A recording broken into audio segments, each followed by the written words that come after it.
Hey friends, welcome back to the channel. In this video, we're going to talk about 9 different ways that you can make passive income. And for each of those, I'm going to talk about how hard it is to get started, how hard it is to make $100 a month from it, and how hard it is to maintain once you've created the thing in the first place. For me and my business, these 9 different sources generate around $27,000 per week these days with varying degrees of passiveness. And obviously this has taken me like 8 years to build up, so don't expect to be hitting those sorts of numbers when you first get started. But this is the video that I wish I would have had when I started my financial independence journey many years ago. Let's go for it. All right, so when I say passive income, I always air quote it because there is really no such thing as passive income. There is no way to make money without doing anything at all. But when I say passive income, what I mean is that it's money that is not directly tied to our time. So let's say you were to write a book. If you write a book, you publish a book, that book is now on bookshelves. You've done the work kind of once to write and publish the book, but now anytime the book sells, you make money from royalties. That is passive income. You could literally be making money while you sleep because you've created this thing which is out in the world, which is generating income for you. The other thing with passive income is that it always takes a very long time to get going. So if you see any ads before this video talking about how you can get rich quick by whatever scheme, or if you see people in the comments pretending to be me saying, oh my God, here's how you can get rich quick with crypto, WhatsApp this number, that is all a scam. It's not gonna work. There is no way to get rich quick. It is not a thing. So if you're looking for a get rich quick scheme, those things just don't exist. So you might as well not even try. And the way I think of this is that ultimately money is just a medium for exchanging value. The only way to make money is to provide value. And the only way to make passive income, passive money, is to provide value in a way that is not directly tied to your time. So please do not try and join a get rich quick scheme. They don't exist. I've had lots of messages over the years from people who have tried signing up to a get rich quick crypto scheme or a gambling scheme or a, hey, here is how you kind of play poker online. None of these things ever work. People always end up losing money. The only way to make money is by providing value. And so let's talk about the 9 different ways that you could provide value if you wanted to. Just before we dive in, I want to tell you that I've just launched my brand new Skillshare class about productivity for creators, how to start a successful side hustle. That's linked in the video description. Skillshare is sponsoring this video. I'll tell you more about Skillshare later on, but I want to plug my own class because I think it's genuinely really good and people really like it, and it will help you get tips on how you can start side hustles in your spare time. Anyway, let's get into the video. All right, so let's kick things off with investing in stocks and shares. And in this context, the way that we provide value is by offering up our money. Providing money and investing in a service is, in a way, giving a form of value. And so when we give our money to a company in the form of buying their stocks, it makes sense that we would get some kind of return for that investment. And we're starting with this because investing in stocks is the easiest way to make any kind of passive income. If you have any sorts of savings and they're sitting in a savings account earning 0.01% interest, they're not really doing very much for you. Whereas if you had those savings and put them in stocks, you could potentially be earning passive income from the money that's otherwise just sitting there. Now, I've got a whole video called The Ultimate Guide to Investing in Stocks and Shares for Beginners, which is going to be linked over there somewhere. So that is a solid half an hour long introduction to stocks and exactly how they work. But the thing that I recommend for most beginners as a non-financial advisor, and this is not financial advice, purely for entertainment purposes only, or so people say, or at least the thing that I do, is that basically all my money that's in stocks and shares is invested in index funds. Now, an index fund is something like the S&P 500. And when you invest, let's say $1,000 in the S&P 500, that basically means that your $1,000 is distributed amongst the top 500 biggest companies in the US. So, you know, weighted by how big they are. So like, 2% of it would be in Apple, 2% in Facebook, 2% in Google, 2% in Microsoft. And then you probably won't have heard of the 500th company on the list, but basically all the big US companies you've heard of, you end up investing in all of them a little bit at a time. So if you want to get started with that, all you need to do is sign up to a stockbroker. If you're in the US, you can use Webull, I think. I've got a link in the description. If you're in the UK, you can use Freetrade or Vanguard. Basically, whatever country you're in, just Google the phrase best stockbroker platform, your country name, and you'll find something that works for you. And then it's very easy to be able to invest in an index fund. So within our famous side hustle assessment matrix, we're going to give the difficulty of starting a 1-star rating, 1 out of 5. It's very easy to get started with stocks. How hard is it to make $100 a month by investing in stocks and shares? Well, this kind of depends because it depends on the performance of the stock market overall. So in the last 12 months, from 2020 to 2021, the S&P 500 has actually increased by about 50%. That is a lot. It's like gone up by a solid 50% despite COVID and everything going on. So if in April 2020, you had invested $2,400 in the S&P 500, the fact that it's gone up by 50% means you would have made $100 a month. But obviously this is not the way to look at it because, things can go up and down, and the stock market has different levels of performance depending on what time period you're looking at. But if we average out the last 30 to 50 years, the S&P 500 has had a roughly 10-point-something% return, which means every year, on average, over the long term, it goes up by around 10%. This is not inflation adjusted for any economist among us. And so if we do some back of the envelope calculations, if we want to earn $100 a month passively through stocks and shares, we would need around about $12,000 invested in the S&P 500 to make that 10%, $1,200 a year, which is $100 a month. But as I talk about in that video about stocks, over time we have compounding. And so if you put in $7,500 in the S&P 500 and you left it there for 5 years, then 5 years later, you would be making roughly $100 a month if we go by this very average figure of 10% a year. Or if you invested $5,000 in the S&P 500, then 10 years later, you'd be making $100 a month in purely passive income, again, assuming the 10% average. So overall, how hard is it really to make $100 a month in passive income from stocks and shares? Well, it kind of just depends on how hard is it for you to make $5,000, $7,500, or $12,000 in savings and put them into a stock market index fund. And crucially, this is money that you shouldn't need to touch in the next 5 to 10 years at least. So basically, how easy is it for you to make that sort of money? Obviously varies massively depending on which country you're in and what your circumstances are and what your job is. But if you're in the UK or the US, where the median kind of average salary is around about $50,000, something like that, then again, depending on your circumstances, it's not that hard to get $10,000 in savings. Obviously, if you're supporting a family of 15 people on $50,000, it's different. If you're a single person, again, it's different. But I'm gonna give this roughly a 3 out of 5 star rating for difficulty of getting $100 a month. Obviously, if you live in a country like India, where the average salary is $3,600 a year, it's very, very difficult to make $10,000 in savings overall. And finally, the third category in our side hustle assessment matrix is how hard is it to maintain this income once you've set it up in the first place? And we're gonna give this a 1 star out of 5 because once you've got the money in, you just like set it and forget it, and it's not that hard to maintain. There are other sources of passive income that require higher degrees of maintenance over time, but stocks and shares is a very, very easy way to make passive income. And to use my personal example, these days, my stocks and shares portfolio, which I've been investing in since 2015, is now worth around about $350,000. And the vast majority of that is in the S&P 500 index fund. Now, I can't be bothered to work out the actual inflation adjusted returns for that, but again, if we assume a very, very rough average of 10% a year, then that averages out to around $682 per week in purely passive income. All right, idea number 2 for generating passive income is to start a YouTube channel. This is something I will specialize in because I'm here on YouTube, and I actually teach a course called the Part-Time YouTuber Academy, linked in the video description, where I teach people how to do this sort of thing. So let's use our side hustle assessment matrix and we'll talk about this. How hard is it to start a YouTube channel? Well, I'm gonna give this 1 out of 5 stars because it's actually very, very easy to start a YouTube channel. You just go on youtube.com, you click create a channel, and you can upload videos by just filming with your phone and uploading it. In reality, it's a lot harder to make good videos, and making good videos is how you grow on YouTube. But getting started on YouTube is very, very, very straightforward. The real question is, how hard is it to actually make real money from YouTube? So again, let's say we want to make $100 a month in passive income. What does that look like? Well, firstly, to be eligible for monetization on YouTube, you need 1,000 subscribers and 4,000 hours of watch time.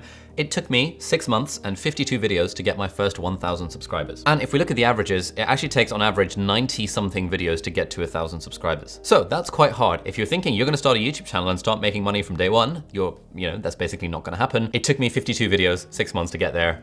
So if people message me, be like, hey, I wanna start a YouTube channel, I was like, look, you have to be able to put in the effort and do this for a very long period of time, at least once a week, I say for at least 2 years before you can expect anything in return. But let's say you've hit your 1,000 subscribers and your 4,000 hours of watch time. How hard is it to actually make $100 a month? Well, on average, the kind of revenue per 1,000 views on YouTube is around about $2. So this varies massively, but let's say on average about $2 per 1,000 views. Therefore, if you want to make $100 a month, you need 50,000 views on YouTube to make $100 a month. Let's say you make 1 video per week, and let's assume you're not getting any traffic on your older videos. That means every video you make needs to get around about 12,500 views. And very roughly, the average YouTube channel can expect around about 20% of their subscribers to equal the average view count for each video. So on YouTube, if you had 62,000 subscribers, very roughly, very averagely, you can expect 20% of them, i.e. 12,500 views on each video, and assuming you have no evergreen content over the long term, you would need around about 60,000 subscribers to be making $100 a month. In reality, you make $100 a month a lot before 60,000 subscribers. I think I was making $100 a month when I had like 10,000 something subscribers. Like it was fairly early on. But when it comes to assessing how hard is this to do, I'm gonna give this a 4 out of 5 stars. It's actually very hard to make compelling YouTube videos, and it's very easy to get started, but it's hard to do well. It's totally worth it. It's a great skill set. It's really fun. You get to meet people across the internet. You get to learn how to talk to a camera and how to film and video edit, and it's really great. but it's very hard to actually make money from YouTube. Finally, in terms of effort to maintain, like actually getting that first 1,000 subscribers is a lot harder than keeping it growing. Because once you've got 1,000 subscribers and once your channel is growing, it means you've landed on a formula that works. And so maintaining it then becomes easier than starting from scratch. And so in our side hustle assessment matrix, we're gonna give maintenance of a YouTube channel passive income stream to be around about 2 out of 5 stars. To use my example, I made 70 videos before I started making any money from YouTube AdSense. And these days, the YouTube channel makes around about $12,000 a month in passive income from YouTube AdSense. Now, again, this is not entirely passive because I keep on uploading new videos, but actually the bulk of the amount of money that we generate from ads is from older videos rather than videos that were uploaded this month. So with that caveat, $12,000 a month passive income is around about $3,000 a week thanks to this YouTube channel and thanks to you guys for supporting it and all that stuff. There are other ways of monetizing YouTube like brand deals and like selling merch and this all other sort of stuff, but it doesn't really count as passive income through YouTube, which is why I'm not including this in this side hustle assessment matrix. Idea number 3 for making passive income is to start a podcast. This is generally easier than starting a YouTube channel, although growing a podcast is a lot harder than growing a YouTube channel because podcasts themselves don't really have a algorithm that's helping them grow. In fact, a lot of podcasts grow by having a YouTube channel, which is kind of weird. Right, so how hard is it to start a podcast? Well, again, 1 out of 5 stars. It's very, very easy to start a podcast. Go on anchor.fm and you can literally use your phone and you can pass your phone around between you and your friends and you can start a podcast. You can use a website called riverside.fm that I've recently invested in as an angel investor. Riverside makes it very easy to record remote podcast interviews. It's very, very easy to start a podcast. But how hard is it to make $100 a month in passive income from a podcast? Well, again, this is not quite passive income because the way podcasters make money is by relying on brand deals. There is no YouTube AdSense for podcasts. And so you need a sponsorship or a brand deal to make any money through your podcast, generally speaking. And apparently you can expect to make around $18 for a 30-second ad in a podcast and $25 per 1,000 views or 1,000 listens for a 60-second ad. So if you want to make $100 a month, and assuming you have a stream of sponsorships who are giving you that level of sponsorship deal based on your download numbers, you would need around 1,000 downloads per episode if you have a weekly podcast. So you would have 4,000 downloads a month. And if you're putting a 60-second ad in there for $25 per 1,000 views, that would make you around about $100 a month by having 1,000 downloads per episode and 4 episodes per month. This begs the question, how hard is it to get 1,000 downloads per month? Well, it's a lot harder to get 1,000 podcast downloads per month than it is to get 1,000 YouTube views per month because again, YouTube has so much distribution built in. It's different to podcasts. Also, loads more people are on YouTube than on podcasts. But if we look at the stats, then it's the top 20% of podcasts in the world that get on average more than 1,000 downloads per episode. To use a friend of mine as an example, my housemate Sheen started her own podcast around 5 months ago. There will be a link to that in the description if you want to check it out. And on average, her podcast gets round about 400 to 500 downloads per episode. This is not bad at all, especially considering she started 5 months ago and had 0 audience when she started, so she didn't have the unfair advantage that I did when starting my own podcast, for example. And because she's just launched season 2 of her podcast and has just started posting videos about it on YouTube, that will really help the podcast grow.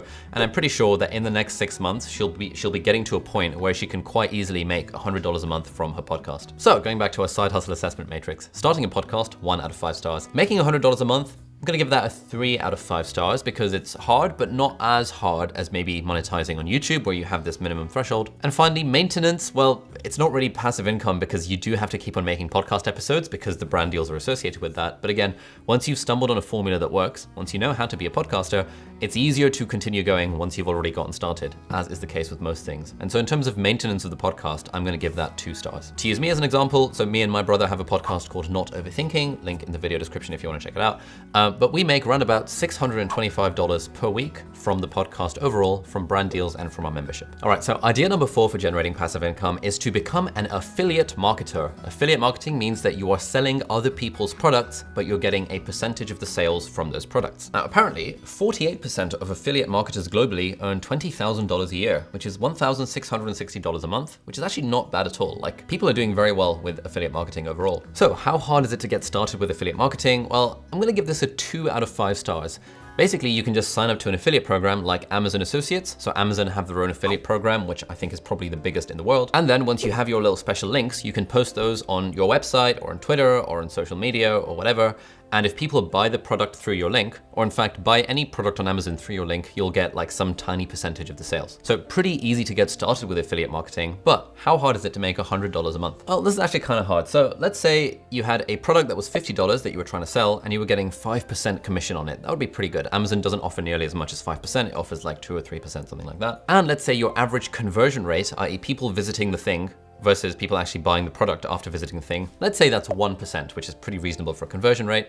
You would need 8,000 visits to your website or whatever to make $100 a month. It's actually quite hard to get 8,000 visits per month to your website, to a specific product page. And generally doing well in affiliate marketing requires lots of upfront effort in terms of either building an audience or building such domain authority in whatever space you're in that you're sort of organically getting traffic. Now, other than Amazon, there are a few other affiliate programs that I'm part of. One of them is Skillshare, who are kindly sponsoring this video. I'll tell you about the sponsors segment later, but Skillshare have an interesting affiliate program where if you refer someone to sign up to a free trial of Skillshare, you can get $7 in affiliate commission just for that thing. So if you wanted to make $100 a month from affiliates, you would need 15 people every month to sign up for Skillshare with your affiliate link thing. How hard is it to get 15 people a month to sign up with your affiliate link? Well, it's not that hard if you have an audience, and it's not that hard if you have your own classes on Skillshare like I do. I have like 9 of them. And so if I want to make money through Skillshare affiliates, I can just tell people, hey guys, I can tell you that guys, I've just released my latest Skillshare class, Productivity for Creators, how to start a successful side hustle. So there'll be a link in the video description if you want to check that out.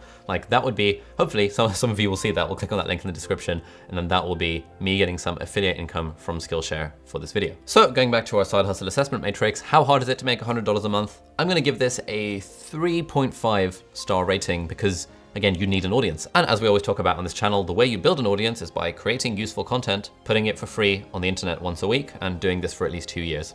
If you just follow those 3 steps, I guarantee you'll have an audience and you'll be able to make some kind of money through this passive income stuff.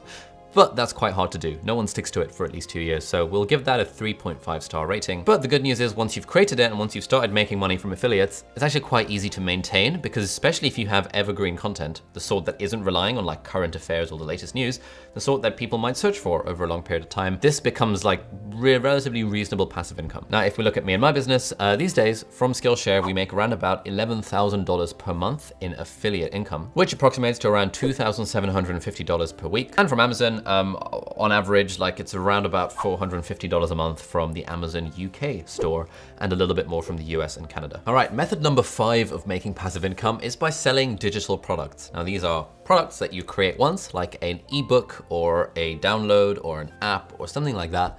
So you create it once and then you can sell it multiple times, because selling digital products doesn't usually have any cost associated with it. One really good example is this guy called Traff, who I follow on Twitter, who made an iOS 14 icon set and sold it for like $30 a pop a few months ago, and ended up making, I think, like $300,000 in the course of like a few weeks, just because loads of people around the world wanted to buy his icon pack. So he put the work into creating the pack, and now he's selling it for lots of money. Another example is my YouTuber friend Oliur, who has made, as he says, $700,000 from selling his website Tumblr themes since 2014. So he made the website themes for Tumblr, he sells them, and he makes $700,000 on average, well, overall, since 2014. That's pretty cool. So how hard is it to get started making digital products?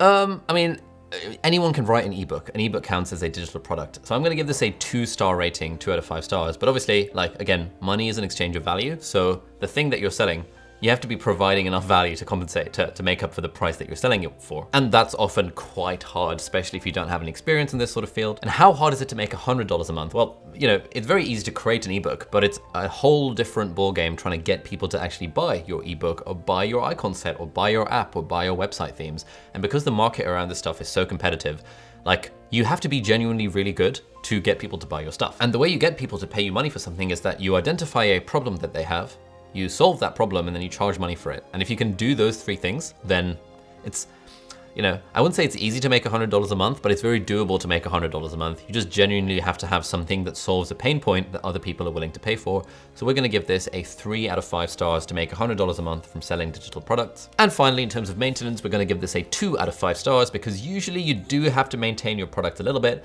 but it's often easier to do. Like, it's much easier to maintain a product than creating a product in the first place. Idea number 6 for passive income generation is to create an online course. Now, online course is sort of like a digital product, but generally online courses are in video format. In fact, this whole video is so long, it could basically have been an entire online course. Maybe I'll do one about this very topic. And in terms of getting started, we're gonna give the starting difficulty a 2 out of 5 stars. because it's not that hard making an online course, but generally you do need to know how to do video. So, you know, you actually could film an online course on your iPhone or phone, whatever phone you're using. If you're one of those Android heathens, stick your phone on the side, talk to the phone, teach something. So it's not hard creating one, but in terms of making $100 a month, again, at that point, your course needs to actually be good. And the only reason people will pay for it is if the course is actually good. Now, you can avoid having to charge for your online courses by using a website like Skillshare, who are very kindly sponsoring this video. I have tons of classes on Skillshare. I think we've got 9 on them in total. I've been teaching on Skillshare since September 2019, and I've actually just released my new online class called Productivity for Creators, How to Start a Successful Side Hustle, where I teach you the ins and outs on how you can, well, create your own side hustle in your spare time without quitting your job. If you want to check this out, then the first 1,000 people to click the link in the video description will get 30% off the annual Skillshare premium membership. This is actually a really good deal. I pay for Skillshare. I have been paying for it for years, even after I started teaching on it, because it's genuinely a fantastic place to learn stuff. They've got thousands of classes on all sorts of other topics, but you should definitely check out mine, like the 9 that I've got. There are 3 around productivity now, like the fundamentals of productivity, the sort of productivity equation, which is how I think of productivity, and productivity for creators. I have 2 on how you can study for exams. If you're in school, if you've got exams to prepare for, those apparently are really good. They've got very high ratings. And if you've already had a free trial of Skillshare, then you can still use that offer, that if you're one of the first 1,000 people to hit the link in the video description, you will get 30% off the premium membership, and you can check out my class, which I have to say is pretty good. Anyway, thank you Skillshare for sponsoring this video, but genuinely, Skillshare is a great place to teach stuff because you can teach things on Skillshare without directly having to charge for them, which is why I love putting my courses on Skillshare. It's kind of like having something on Netflix in that the end user does not have to pay directly for the product. And the other nice thing about Skillshare is that it's like it's sort of like YouTube in that anyone can upload a class to Skillshare provided it meets certain quality requirements. And so it's a lot easier than having to make your own website and create your own courses platform and all that kind of stuff. So pretty easy to start. We're going to give this a 2 out of 5, but how hard is it to make $100 a month from teaching online courses? Now this kind of depends. If you're going down the Skillshare route, then to make $100 a month on Skillshare, you need around about 1,700 minutes of watch time, which is 28 hours of watch time. So if you have a 1-hour class on Skillshare, you need 28 students to take that class every month and watch it with a premium membership, roughly, very broadly speaking. And that will give you around about $100 a month. At least those are based on my figures over the last like 2 years of being on Skillshare. Now, how hard is it to get 28 people a month watching your class? Well, if your class is actually pretty good, it shouldn't be too hard to get 28 people a month watching it. If you have an existing audience, it's very easy to get 28 people a month watching it because people already know, like, and trust you, hopefully. And so they'll watch your stuff and give you a shot because you've already built that goodwill with them. But the nice thing about Skillshare as a platform is that they have like their own algorithm. So the good stuff rises to the top. So if you genuinely have a really good class and you put it on Skillshare, then even if you don't have an audience, there is still a high chance that if the class is actually good and people watch it a lot and people recommend it and give it high ratings, it will rise to the top and it will start getting recommended to people who find it on the Skillshare homepage or who search for it specifically. The other way of making $100 a month from a course is to just charge $100 for a course. And then if you do that, you just need 1 sale every month. So how hard is it to get 1 person a month to buy your course? Well, again, if it's good, you know, the world of online education is exploding so much. Every year, more and more money is being spent on online education, especially with the whole pandemic stuff. So if you have a valuable skill that you can teach, I think courses are one of the best and one of the best ways of making passive income because it's fun to create a course, you can teach stuff, you don't need that many technical skills like making a website or anything like that. Just shove it on Skillshare and then people can take your course and learn on the internet and like, you know, it's just cool overall. And the nice thing is that once you've made the course and once you're making $100 a month from it, maintaining that level is actually quite easy. We're gonna give that a 2 out of 5 stars because generally you don't need to update the course that often and you can do that once in a while. And you just need to make sure you're getting a reasonable amount of traffic to it and hopefully that traffic will grow over time. These days, the vast majority of my online courses, at least the very passive ones, are hosted on Skillshare, and it's kind of ridiculous, but these days they make around about $60,000 to $65,000 per month in purely passive income. Like I literally do nothing for my Skillshare classes once I've made them other than reply to comments and other than occasionally plug them in videos. And that's like $60,000 a month in passive income. That means this is around about $15,000 per week. And this makes up the bulk of the $27,000 a week that this business currently generates in purely passive income. Idea number 7 for passive income is by creating some kind of paid membership or community model. Now again, this is generally a bad idea unless you have an existing audience, which we keep coming back to. Like everything becomes easier when you have an existing audience by creating content that has been valuable over a long period of time, very consistently. That audience knows, likes, and trusts you. And so when you say, hey guys, sign up to my Patreon, then some people are likely to do that thing. The other way of doing a membership is by creating a value proposition that is so compelling that people will be willing to pay for a community-like service for this. If we use Patreon as an example, my friend Hannah Witton, who's a YouTuber, she's got around about 600,000 subscribers on YouTube, and I think she has around 600 patrons, 626 last time I checked, which means if we look at her Patreon stats, which are public, she's making somewhere between £2,000 and £5,000, or like $3,000 and $7,000 per month in passive income from this audience. But it's like 600 people out of an audience of 600,000. So 1 in 1,000 of her subscribers have signed up to her Patreon. So clearly, you know, if those stats are true across the board, and they kind of are if you look at Matt D'Avella's Patreon as well, you need a big audience to make a significant amount of money from Patreon. Again, this sort of depends on how much you're charging for them and exactly what value you're providing. Another example of a paid membership community is my friend Oliur, who runs a website called Nest Labs, and they have a paid membership community, which is $5 a month. And she started this, when was it? In summer of 2019. She had 0 audience at the time, and she just wrote 100 blog posts over 100 working days and built up an audience such that in March 2020, when she launched a membership, she had some paying members for it initially. And I think last month, she's just passed $100,000 a year in annual recurring revenue, which is pretty awesome from something that started less than 2 years ago. So how easy is it to start a membership program? Well, it's actually very easy. We can give this a 1 star because it's very easy to start one. You just make an account on some kind of membership platform like Patreon.